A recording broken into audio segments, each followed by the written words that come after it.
Hey, it's Mark here, and welcome to the next edition of the Employee Survival Guide, where I tell you, as always, what your employer does definitely not want you to know about, and a lot more.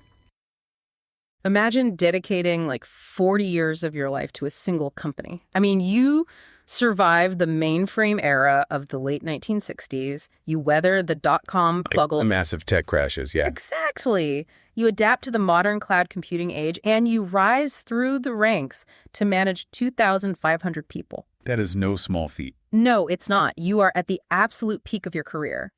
And then a new manager walks in. And in her very first meeting with you, she looks across the desk and just asks, "You're old enough to retire, right?" It's just a devastating question to hear after that much loyalty. It really is. Yep. Welcome to the Employee Survival Guide, produced by employment attorney Mark Carey. It's a staggering scenario, Yeah. but it is entirely real. Yeah, and that's why we're here today. We are unpacking a highly specific landmark federal court opinion. It's the case of Castelluccio versus International Business Machines Corporation, or IBM, from 2014. Right, and Mark Carey selected this case for a very distinct reason. He did. The goal today is to highlight the critical importance of recognizing when employers discriminate against older employees by asking seemingly harmless questions about their retirement plans. And then following those up by making ageist-related comments. Exactly. Yeah. So we are looking at a federal magistrate judge's ruling on IBM's post-trial motions.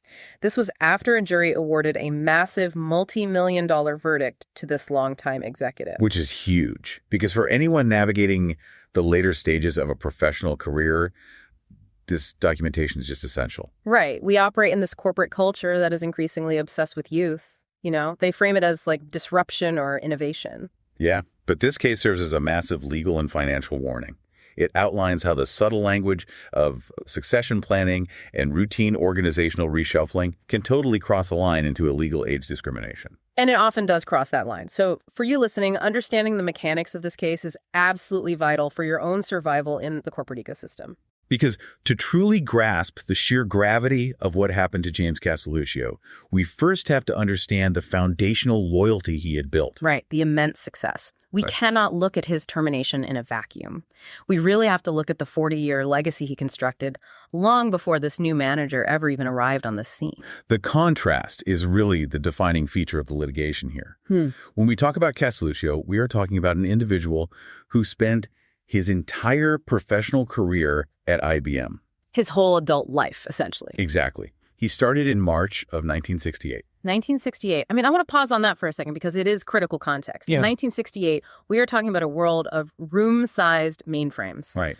Punch cards, magnetic tape, the whole works. Right. And over the next 40 years, the entire technological infrastructure of the world completely revolutionized. Completely changed. To survive that long at a tech company like IBM, I mean, you cannot be static. You have to be incredibly adaptable. Yeah. Which is a point that completely undermines any subsequent defense from the company that he was somehow, out of touch or incapable of handling modern business demands. Yeah, you don't last 40 years in tech if you can't learn new things. Right. He didn't just survive those shifts. He leveraged them to climb to the absolute upper echelon of the company. Right, because by 2005, he reached his pinnacle, right? He was named Vice President of Public Service Delivery. Yes, VP of PSD. And in this role, he was overseeing 2,500 employees. Wow. And providing IT services to 30 major commercial accounts. I mean, you just do not get handed the keys to a division with thousands of employees and 30 major commercial clients if you are just, coasting toward a pension. Not at all. The logistical complexity of managing IT services at that scale is immense. Right. And more importantly, for the legal aspect of this case, he had the paper trail to prove his competence. I was looking through the notes on IBM's performance review system. The PBC ratings, yeah. Right, the personal business commitment rating. It's a scale of 1 to 4, with 1 being the top contributor. And throughout his tenure as an exec, Castelluccio consistently received PBC ratings of 2 or 2+ is. Meaning he was officially documented year after year as a solid or above average contributor by the corporation itself. By their own metrics. Exactly. And in employment law, objective historical performance documentation is, well, it's the most formidable weapon an employee has. Because it establishes a baseline. Right. It establishes a baseline of competence that a company will find nearly impossible to contradict later. I always think of it like Like a baseball player who hits .300 for 15 consecutive seasons. Yeah, that's a great analogy. Right, and if a new manager comes in on day one and claims that player suddenly doesn't know how to hold a bat, I mean, it defies basic logic. The statistical reality completely overrides the manager's subjective opinion. Exactly. And that brings us to the inciting incident. February 2007, Joanne Collins-Smee is appointed as his new direct supervisor. And the demographic dynamic of that exact moment is the catalyst for everything that follows. Right, let's talk about the demographics. So Castelluccio was 59 years old. He's 1 month shy of his 60th birthday. Okay. And out of the 8 vice presidents reporting directly to Collins-Smee, he is the oldest. So we have a new manager walking into a division, inheriting a 40-year veteran with an impeccable track record. Right. In a normal, healthy corporate environment, a smart manager leans heavily on that institutional knowledge, right? You'd use that veteran as a cornerstone. You would think so. But Collins-Smee took the exact opposite approach. She immediately targeted the one attribute he could not improve or change, which was his age. It's wild. The speed at which she began building a narrative against him is alarming. It really is. In their very first meeting, this is her first month as his supervisor, she makes her focus explicitly clear. And it has absolutely nothing to do with the 30 commercial accounts he is running. Nothing at all. I read the specific testimony regarding this meeting, and it is chilling. According to Castelluccio, during this initial sit-down, Collins-Smee asked him point blank, "You're old enough to retire, right?" Yeah. And in another interaction shortly after, she started a sentence by saying, "How old are we deeper?" before catching herself and stopping abruptly. Those moments are profound. Imagine the psychological impact on an executive who has dedicated his life to an institution, Only to realize within minutes of meeting his new boss that his experience is viewed as a liability rather than an asset. Right. But it goes beyond just offensive conversation. Shortly after this first meeting, she sends an email to Human Resources. Specifically to an HR rep named Keith Holmes. And the email just bluntly states, "We need to replace Jim Castelluccio." She had observed him for less than a month, a man who had successfully managed thousands of people for years, and she unilaterally decides he needs to be replaced immediately. And she didn't drop the retirement issue either. No, she didn't. Despite Castelluccio making it absolutely clear to her that he had no intention of leaving and that he planned to work until he was 66, she kept bringing it up. Right. She brought up his retirement eligibility again in November of 2007 and yet again in March of 2008. Which creates a massive legal vulnerability for IBM. So when the case eventually went to federal court, IBM filed pre-trial motions attempting to exclude all of these comments from the trial, didn't they? They did. Their defense strategy was to categorize these remarks as, quote, innocuous. Innocuous. Unbelievable. Right. They argued that asking about retirement is just a natural inquiry a manager makes about an employee's future plans. And they tried to argue the timing was off, too, right? Yeah, they claimed that the comments were too far removed in time from his actual termination to be legally relevant. They were trying to hide behind the stray remarks doctrine, right? I've seen this term pop up in employment litigation. Yes, the stray remarks doctrine. Where a company argues that just because someone said something offensive once at the water cooler, it doesn't mean the whole company is discriminatory. That is the essence of it, yeah. A stray remark is typically a comment demonstrating bias that is made by an individual who does not have decision-making authority over the plaintiff. Got it. Or it's a comment made completely out of context from the employment decision at issue. Courts often exclude stray remarks because they can prejudice a jury without actually proving that the adverse employment action, like the firing, was caused by discrimination. But the judge in this case completely rejected IBM's argument. Fully rejected it. Because these were not stray remarks. They were made by Joanne Collins-Smee, his direct supervisor, the person who held the ultimate authority over his continued employment. Exactly. And she made them in the exact same time frame that she was actively emailing HR to orchestrate his removal. Which fundamentally alters how a jury views the intent behind the actions. It does. And this brings us to the core legal standard under the Age Discrimination in Employment Act, or the ADEA. Right. Let's get into the ADEA. It is notoriously difficult for plaintiffs to win these cases because of something called the but-for cause requirement. Okay, I want to make sure I understand this because it seems like a massive hurdle. But-for causation means the jury can't just decide that age was like one of several factors that led to his firing, right? They have to believe that if he had been younger, he wouldn't have been fired. age has to be the driving force. Precisely. The plaintiff must prove, by a preponderance of the evidence, that age was the but-for cause of the challenged employer decision. So it's not enough to show that the employer just harbored some ageist animus. No, the plaintiff must show that the animus is what actually caused the termination. Yep. IBM's defense was essentially trying to sever the link between her comments and his eventual firing. But I want to play devil's advocate for a second on behalf of management, because this is where the corporate survival aspect gets really tricky for the listener. Go for it. Isn't it a manager's fundamental duty to engage in succession planning? I mean, if you have a 59-year-old executive managing a massive vital portfolio, from a strictly operational standpoint, don't you have to ask about their timeline? To make sure the company isn't left scrambling, right? Exactly, so they aren't caught off guard if the person suddenly leaves. That is the exact tightrope manager's walk. Mm-hmm. And it is the standard defense companies deploy in these cases. Right. However, the distinction lies in the subsequent behavior. Asking about a timeline for the purpose of ensuring business continuity is standard practice. Okay. But when you ask, and you are explicitly told, no, I am staying, and your immediate reaction is to email HR to say, we need to replace him, well, it immediately shifts from responsible succession planning to a targeted ouster based on ageist animus. Oh, wow. Okay, so the lesson here for you listening is to be intensely vigilant about the context and the repetition of these questions. Seemingly casual small talk about your future plans can actually be the foundation of a federal discrimination case if it is coupled with adverse actions.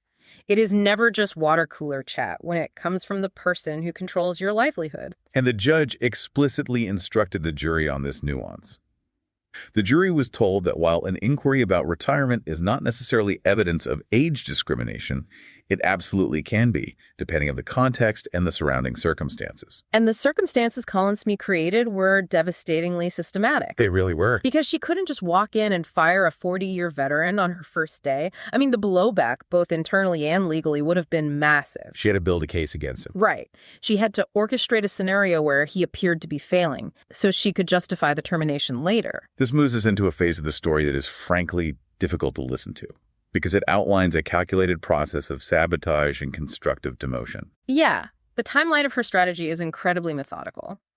By June 2007, just months after becoming his supervisor and asking about his retirement, she formally removes Castelluccio from his position as VP of Public Service Delivery. She strips away the empire he had successfully managed. Exactly, and replaces him with a man named Miguel Echevarria. And the demographics of his replacement are critical to the legal claim. Very critical. Echevarria was 49 years old, 11 years younger than Castelluccio. So once he's removed from his primary role, she has to put him somewhere. She reassigns him to the role of Delivery Project Executive, or DPE, for the WellPoint account. And the context of this reassignment is vital for understanding the intent. Right, because internally at IBM, the WellPoint account was universally recognized as the company's most troubled account. She throws him to the absolute worst situation she can find. It is a classic setup for failure. You give someone a nearly impossible task so that when the project inevitably struggles, you can blame their performance rather than your own bias. But she took it a step further. She didn't just give him a difficult job.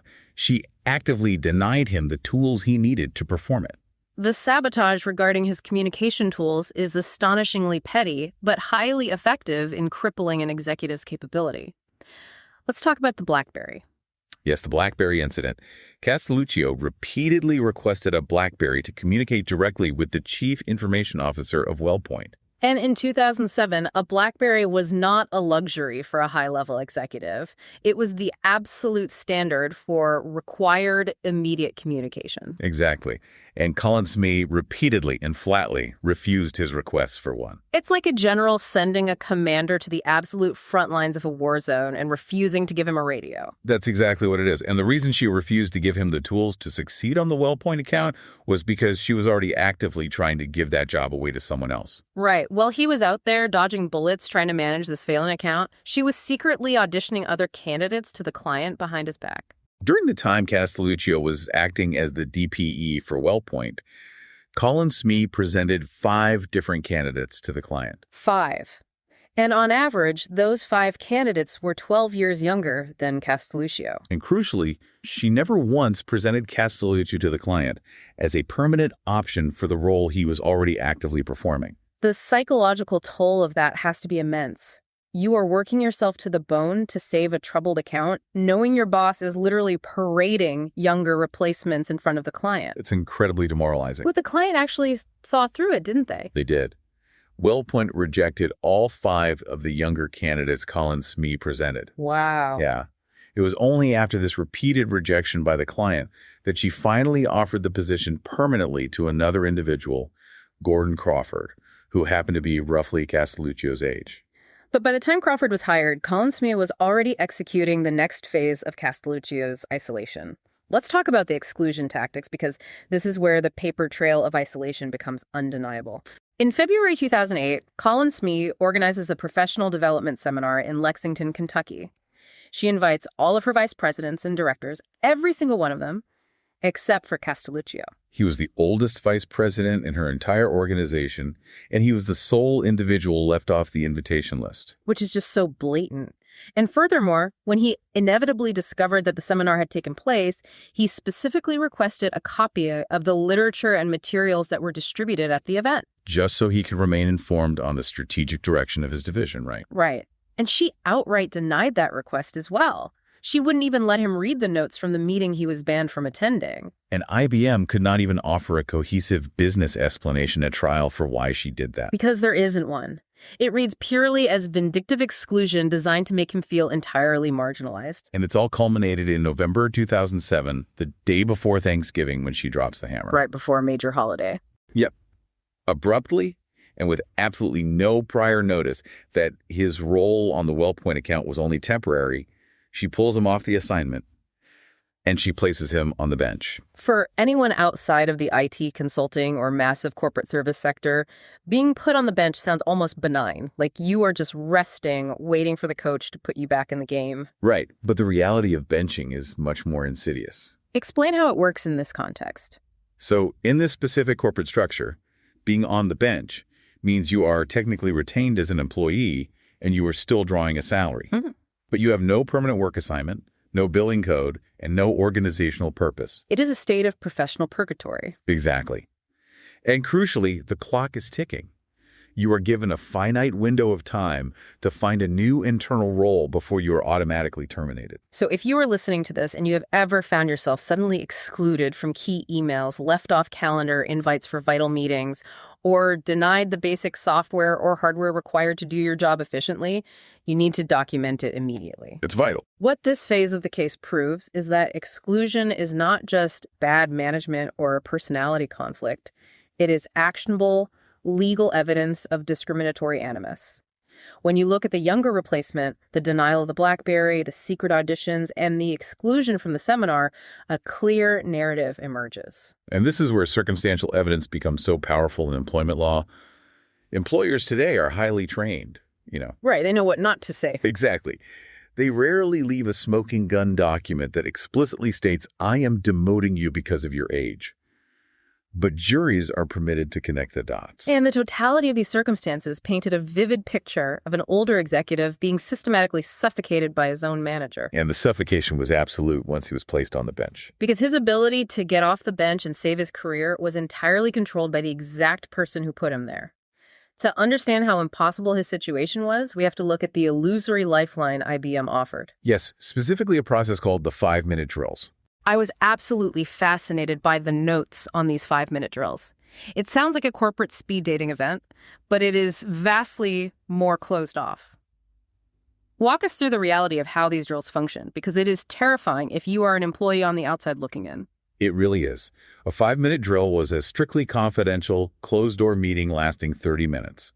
The attendees were high-level executives and HR personnel. Okay. During this meeting, they would discuss open executive positions across the company, and they would review the list of available benched executives to see if there were any matches. And here's the truly staggering part. These open executive positions were not posted publicly anywhere, not externally on the internet, and not even internally on the company's own intranet. They were completely hidden. Right. The only way you could even be considered for one of these roles was if someone physically spoke your name inside that closed room. Exactly. The system was designed so that the benched employee could not advocate for themselves. They were explicitly barred from attending the drills. So who advocates for them?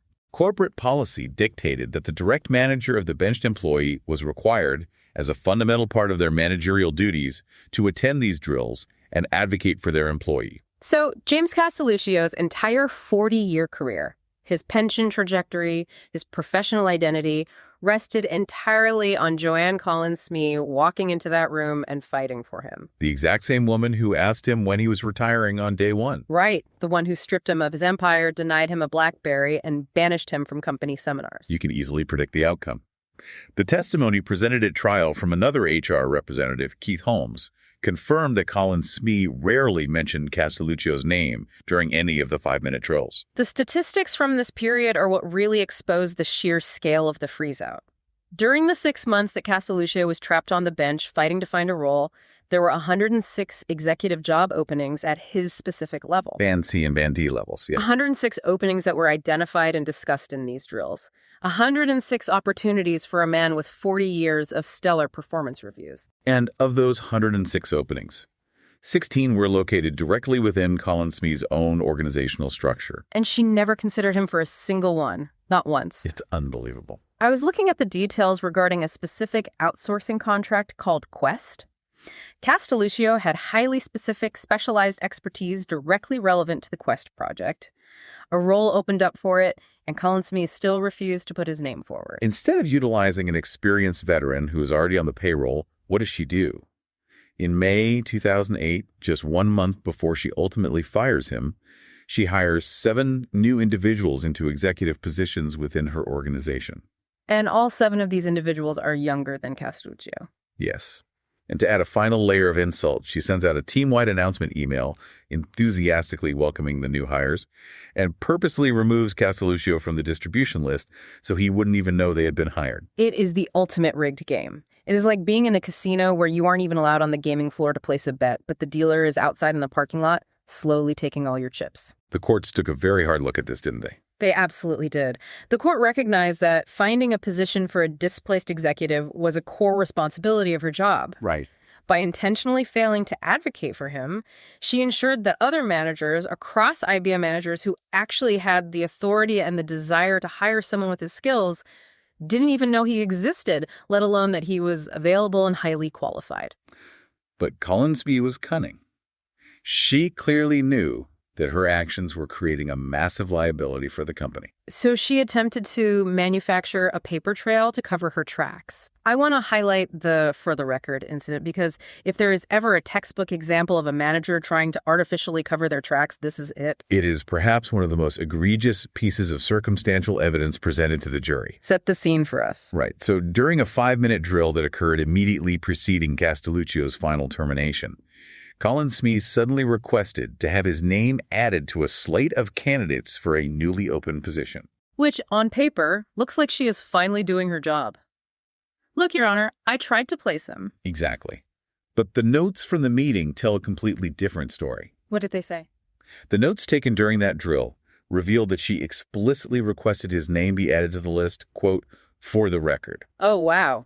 And she did this knowing full well that the selection for that specific position had already been practically finalized with another younger candidate. She literally orchestrated a fake consideration process. She knew he wasn't going to get the job. She knew she was about to fire him.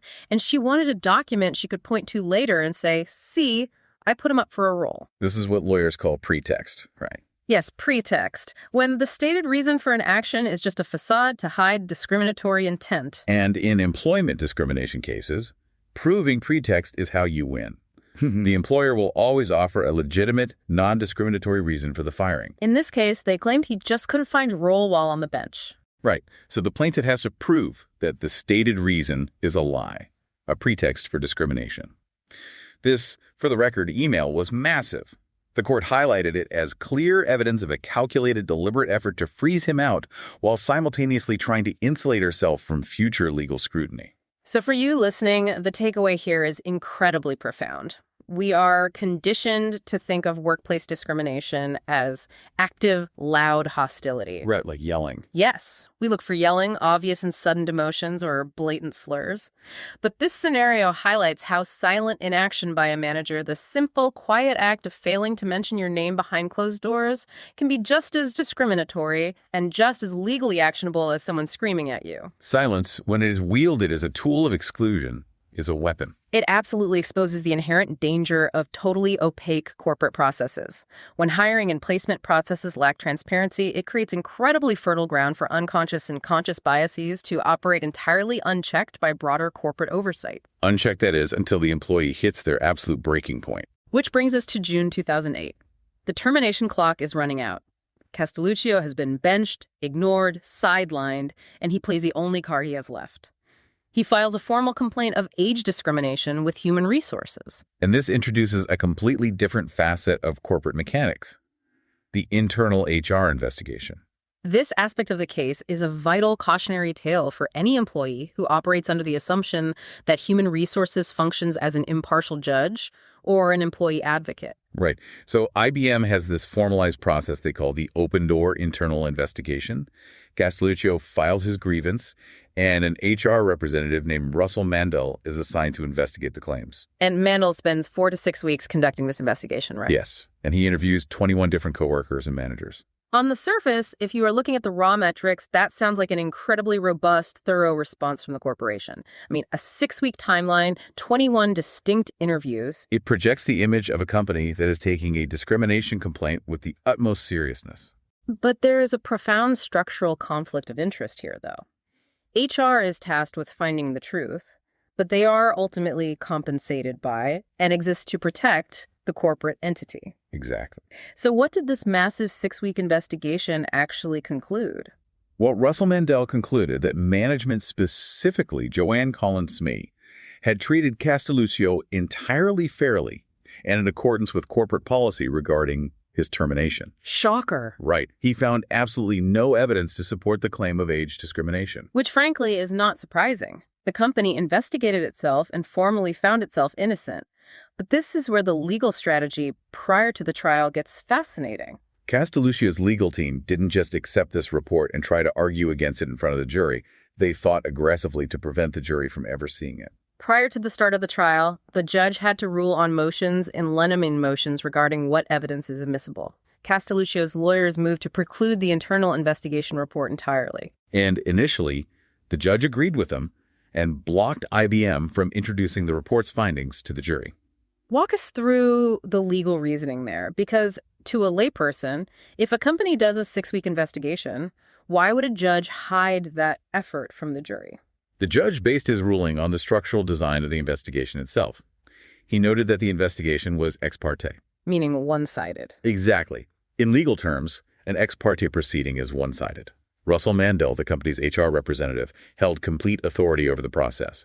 He decided which witnesses to interview and which to ignore. He decided what evidence was relevant. And crucially, Castelluccio was never given the opportunity to present his own evidence to Mandel, right? Right. He had no right to cross-examine the witnesses Mandel spoke to, and he was not permitted to see or respond to the criticisms leveled against him before the final report was written. It was essentially a kangaroo court, a process designed with the veneer of justice, but structurally engineered to produce a specific outcome. The judge explicitly stated in his ruling that there was substantial reason to suspect the investigation was designed more to exonerate IBM than to genuinely determine if Castelluccio was treated fairly.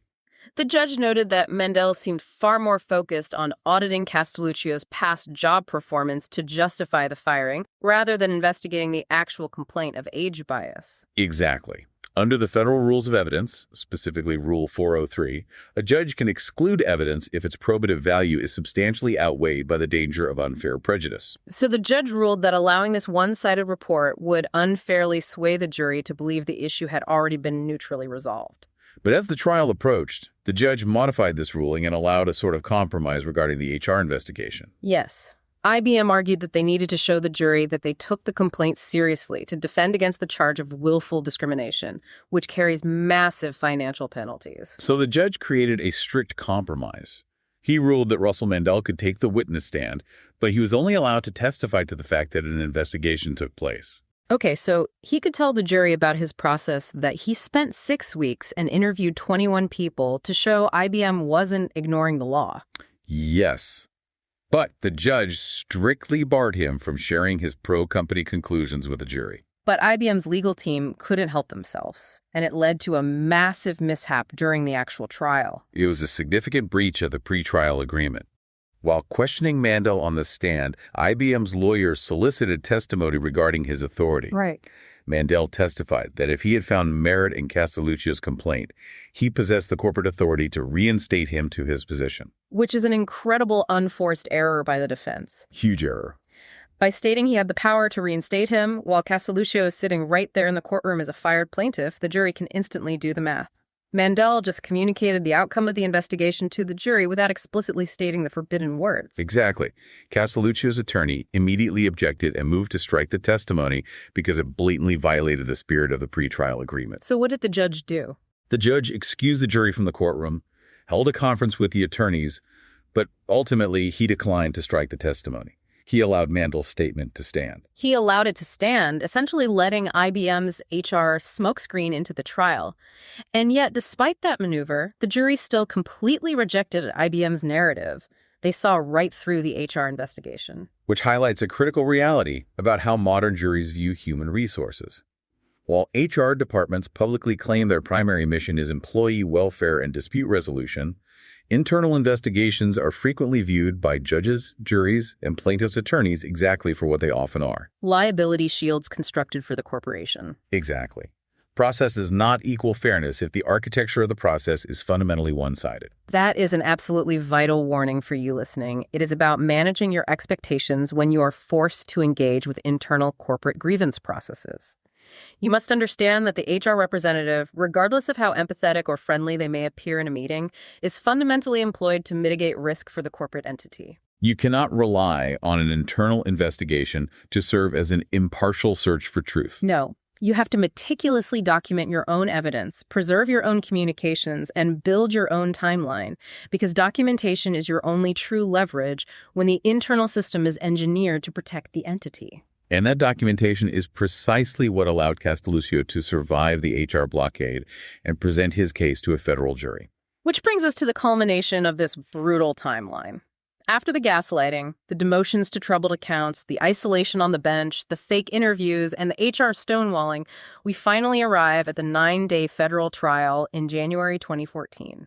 This is where the jury tallied the true devastating cost of Joanne Collins Smee's actions. And the jury's response was emphatic.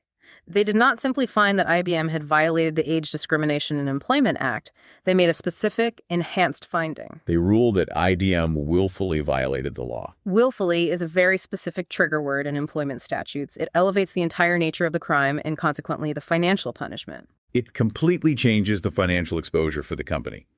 Under the ADEA, a violation is considered willful if the employer either knew their conduct violated federal law or if they showed a reckless disregard for whether their conduct was prohibited by the statute. And when a jury makes a finding of willfulness, the plaintiff is statutorily entitled to liquidated damages. Yes. Liquidated damages act as a multiplier, correct? Yes, they do. They automatically double the award for back pay and lost benefits. It is a punitive measure designed by Congress to explicitly punish calculated, deliberate indifference to anti-discrimination statutes. So the jury looked at Collins Smee's behavior, the fact that she had taken corporate anti-discrimination training, yet still asked about retirement, sabotaged his tools, orchestrated fake interviews, and created a pretextual paper trail, and determined her actions were purposeful and malicious. Exactly. Let's break down the actual financial numbers because they are staggering and they highlight the immense value of a long-term executive's compensation package. Okay, first, the jury awarded back pay and benefits in the amount of $999,891.64. That specific number was the result of testimony from an economic damages expert, Dr. Craig's. The calculation was highly technical. How did they arrive at nearly $1 million just for back pay? It was based on Castelluccio's sworn testimony that he intended to remain at IBM until the age of 66. The expert projected his exact earning trajectory, including salary, bonuses, and benefits, and then appropriately deducted the $73,908 a barrel annual pension he was already receiving from IBM post-termination. Arriving at roughly $1 million in purely economic loss. Right. And because of that finding of willful violation, The judge applied the liquidated damages provision, awarding an additional $999,891.64. So before we even get to the psychological toll, IBM is facing a $2 million judgment for the actions of one middle manager. But the jury didn't stop at economic damages. They also awarded Castelluccio $500,000 for emotional distress. And this specific award became the focal point of a massive post-trial legal fight. It did. IBM aggressively petitioned the judge to reduce or entirely throw out the emotional distress award. In employment litigation, emotional distress claims are generally categorized by how much medical evidence supports them. Okay, so if a plaintiff brings in a psychiatrist to testify about clinical diagnoses, severe depression, PTSD, ongoing trauma requiring medication, that warrants a higher damage threshold. Exactly. However, Castelluccio did not provide expert medical testimony. Claims without that medical backing are legally categorized as garden variety emotional distress. Garden variety sounds so incredibly dismissive. It sounds like the court is saying, well, everyone gets a little upset when they get fired. It's just the garden variety sadness of losing a job. That is essentially the baseline standard courts operate from. Because it lacks objective medical documentation, judges in this specific federal circuit typically cap garden variety emotional distress awards anywhere between $30,000 and $125,000 to prevent runaway jury verdicts based purely on sympathy. But the jury gave him $500,000. Right. And IBM argued that $500,000 for garden variety distress was shockingly excessive and legally unsupportable, demanding a drastic reduction. But the federal magistrate judge completely rejected IBM's demand and upheld the $500,000 award. Walk us through the legal and psychological justification the judge used to override that standard cap, because this is where the human element of this case truly crystallizes. The judge's written opinion upholding the award is a masterclass in recognizing the psychological violence of systemic corporate bullying. Wow. The judge did not view this as a simple one-day firing. He analyzed the extreme, prolonged cruelty of the manager's behavior over a year-long period. The judge explicitly wrote that Colin Smee's actions, quote, shattered the very foundation of his identity as an IBM. That phrasing is incredible. Shattered the foundation of his identity. After 40 years, his identity was inextricably linked to that company. It was. The judge referenced Castelluccio's deeply heartfelt testimony during the trial.